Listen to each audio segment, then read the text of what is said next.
ini sempurna. Terima kasih sudah menyewakan mansionmu kepada papa kami, Paman. Tutur Emily manis. Rocky terkekeh seperti Sinterklas. Justru akulah yang berterima kasih. Setelah pernikahan orang tua kalian nanti, tempat ini pasti akan semakin terkenal. Tarifnya bisa kunaikkan dan keuntungannya berlipat ganda. Frank mendesah samar. Kau memang tidak pernah berubah, ha?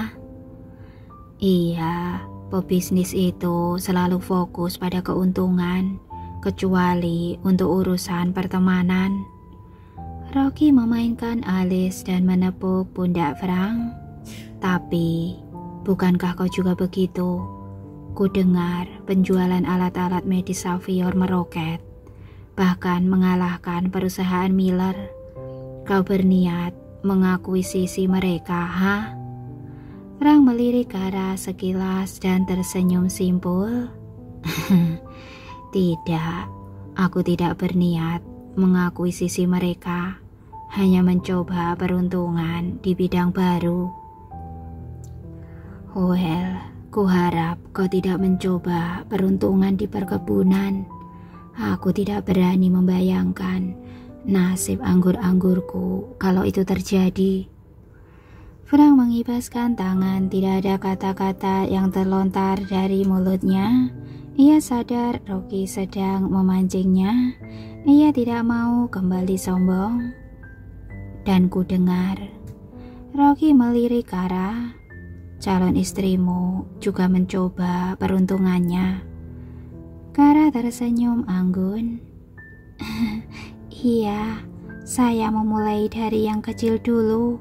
Saya sadar perjalanan saya masih sangat panjang. Bukankah lebih baik melangkah setahap demi setahap daripada langsung melompat? Telunjuk Rocky bergerak-gerak menyapu udara. Menurutku, itu sama sekali tidak kecil, Nona. Dalam beberapa hari saja, aplikasi Anda sudah di-download oleh 1,5 juta orang. Itu kesuksesan besar. Bisa sebesar itu karena tidak lepas dari campur tangan Frank. Tanpa dukungan darinya dan juga si kembar, progresnya tidak mungkin secepat itu. Rocky kembali terkekeh seperti Sinterklas. Sekarang aku mengerti dari mana Frank mempelajari sikap rendah hatinya. Terima kasih, Nona. Anda sudah membuat teman lamaku ini menjadi lebih baik. Dia dulu mana pernah berbicara seramah dan selembut ini. Sementara Kara tersenyum hangat, Frank menggaruk-garuk belakang lehernya. Rocky, daripada berbincang di sini, bagaimana kalau kau membawa kami berkeliling? Setelah tur singkat ini, kami masih harus foto prewedding. Rocky menjentikan jari. Benar, mari bergegas. Kalian tidak boleh melewatkan momen sunset. Langitnya akan menyempurnakan potret kalian. Apakah itu akan terlihat seperti lukisan? Tanya Emily dengan mata bulat yang mempesona. Rocky terpanggil untuk mencubit pipinya. Iya, anak manis. Kau pasti akan lupa berkedip nanti. Itu yang kulakukan saat pertama melihat tempat ini. Itu juga yang membuat keluargaku memutuskan untuk membeli mansion ini. Kalau begitu, foto prewedding mama dan papa pasti akan viral. Orang-orang yang mengagumi mama dan papa akan semakin banyak. Celetuk Lois berapi-api. Itulah harapanku. Timbal Rocky diiringi tawanya yang khas. Kemudian sambil terus bercengkerama, ia memandu keluarga Harper memeriksa setiap sudut mansionnya. Ternyata prediksi Lois tidak meleset. Begitu foto Kara dan Frank tersebar publik gembar, mereka terlihat sangat romantis di atas sebuah batu terjal. Ketinggian 2000 kaki membuat pemandangan di sekitar mereka mencengangkan, apalagi cahaya jingga matahari yang menghapus birunya langit terpantul indah pada gaun pengantin Kara. Lihatlah betapa beruntungnya Kara. Dia tidak hanya mendapatkan suami idaman, tapi juga pernikahan impian. Frank Herber juga beruntung. Lihat saja betapa cantik calon istrinya. Dia seperti dewi yang turun dari kayangan. Perempuannya cantik dan laki-lakinya tampan. Mereka sungguh pasangan yang sempurna. Namun sementara banyak orang yang menyerukan kekaguman, satu orang membanting ponselnya hingga retak. Ini sungguh tidak adil. Posisi itu bukan untuknya. Akulah yang seharusnya mengenakan gaun itu. Akulah yang seharusnya bersanding dengan Frank. Isabella memekik sekencang-kencangnya, pundaknya naik turun dengan cepat. Ini tidak bisa dibiarkan. Cinta dari Frank, warisan dari Rowan, gelar Nyonya Herber. Perempuan itu tidak layak mendapatkan semuanya. Semakin panas dada Isabella, semakin kasar suara nafasnya. Ketika tekanan dalam hatinya terlalu besar, ia meluapkannya lewat tawa jahat. Lihat saja apa yang akan terjadi di pernikahan kalian nanti. Aku akan mengacaukan semuanya. Kalian tidak akan bisa tertawa bahagia. Emily, kamu melihat apa yang kulihat? Desah Lois ketika melewati sebuah pintu. Gadis mungil di sampingnya mengangguk. Sambil ikut menempelkan tangan pada pagar kaca, ia mengamati pemandangan yang tak biasa di hadapan mereka. Kita berada di atas lautan awan, Lois. Kita seperti berada di dunia lain. Ini bahkan lebih keren dari cerita dongeng.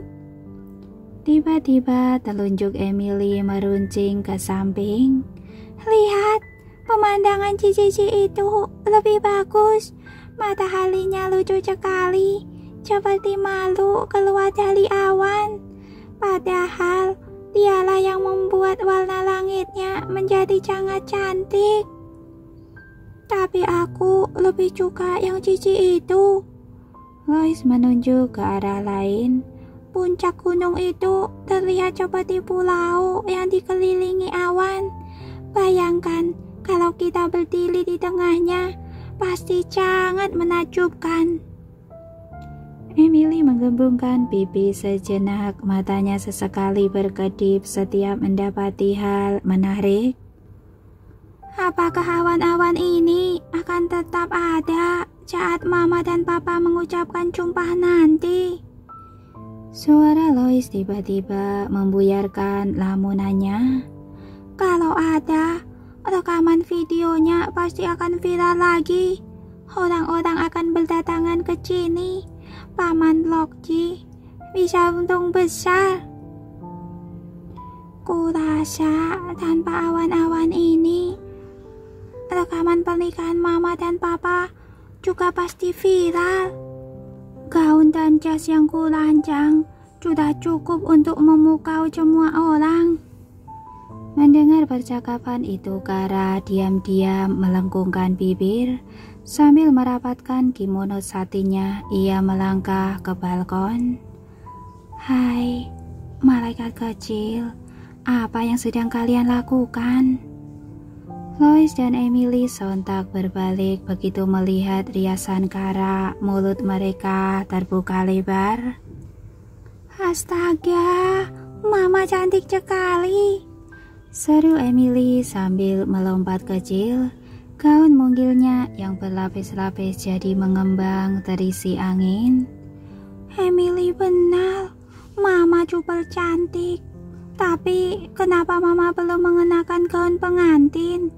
Bukankah acaranya sebentar lagi dimulai?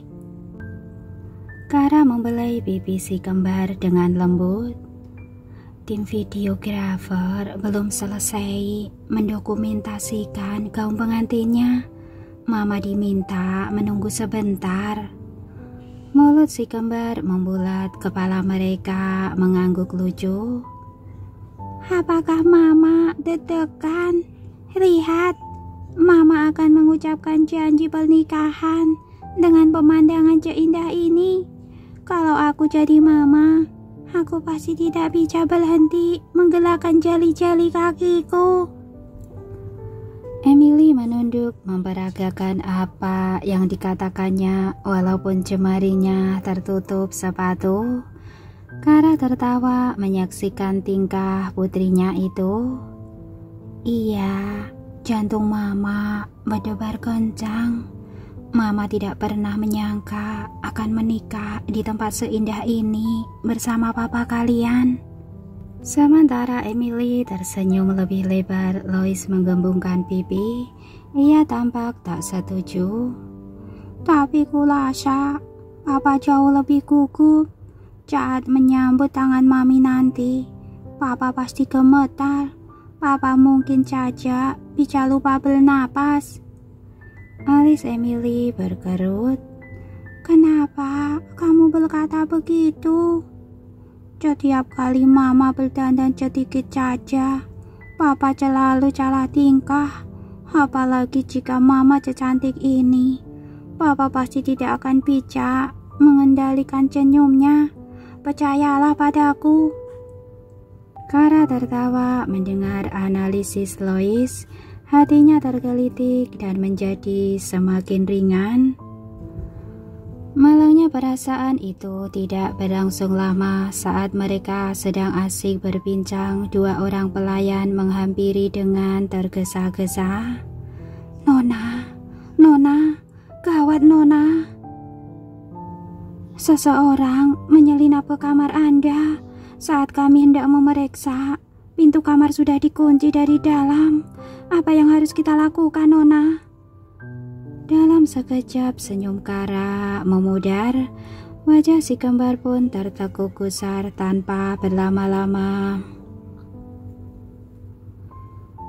Dalam sekejap senyum Kara memudar, wajah si kembar pun tertekuk gusar tanpa berlama-lama. Mereka pergi ke sana. Kara langsung mengetuk pintunya. Seseorang di dalam. Tidak ada yang menjawab. Kara mencoba memutar knob pintu. Itu masih terkunci. Siapapun yang ada di dalam, bisakah Anda membuka pintu? Mari bicara. Apa yang Anda inginkan? Mengapa Anda memasuki kamar saya? Suara tawa mendadak bergema. Emily langsung mengenikkan dahi dan menggait lengan Lois. Apakah itu hantu? Bisiknya. Shh, diamlah Emily. Lois menggenggam tangan sang adik dan mengamati situasi.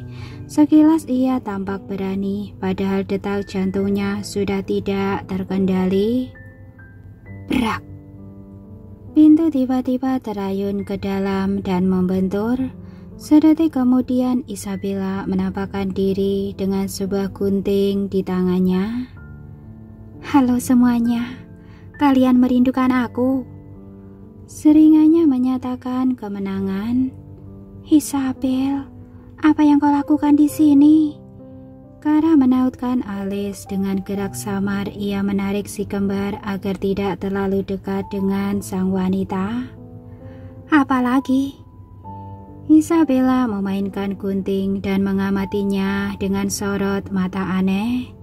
Kau kira aku akan diam saja sementara kalian berpesta ria? Sambil tertawa sinis ia mengembalikan pandangannya kepada Kara. Jangan harap. Raut Isabella kini mengeras. Rahangnya berdenyut-denyut dan matanya menggelap. Kau sudah merampas hobiku, posisiku, kebahagiaanku. Kau pikir aku rela menyerahkan semua itu? Ia menggeleng lambat. Tidak, Kau tidak pantas menjadi Nyonya Harper. Kau tidak layak mengenakan gaun mewah ataupun menikah dengan My Happy di tempat seistimewa ini. Yang layak hanyalah aku. Tiba-tiba Isabella menggentakkan kaki menuju sebuah manekin. Gaun putih yang terpasang pada tubuh boneka itu sudah compang-camping. Sebagian kainnya berserakan di lantai. Namun ia belum juga puas. Tanpa melepas tatapan tajamnya dari Kara, ia menggunting-gunting kain yang tersisa. Semua orang hanya bisa tercengang. Kau itu sama sekali tidak cantik, perempuan murahan. Kau tidak cocok mengenakan gaun bagus. Karena itu, aku membantumu mendapatkan pakaian yang sesuai. Tanpa terduga, Isabella kembali tertawa. Semakin banyak kain berjatuhan, semakin kencang getaran pada pundaknya. Pakaian gembel inilah yang cocok untukmu. Kau masih berani berjalan menuju pelaminan? Silakan saja, seluruh dunia akan mengolokmu. Menyaksikan itu, mulut Lois terbuka semakin lebar. Kara mendesah tak percaya, sedangkan Emily mencebik dan merapat kepadanya. Mama, apakah Isabella gila? Aku takut. Ia mencengkeram kimono satin sang ibu.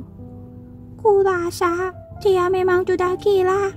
Haruskah kita menelpon rumah sakit jiwa? Jawab Lois tanpa mengalihkan pandangan.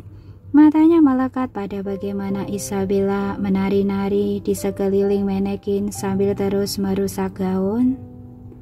Apa kau bilang? Suara Isabella menyentak si kembar. Mata melototnya membuat mereka menahan nafas. Kalian bilang aku sudah gila?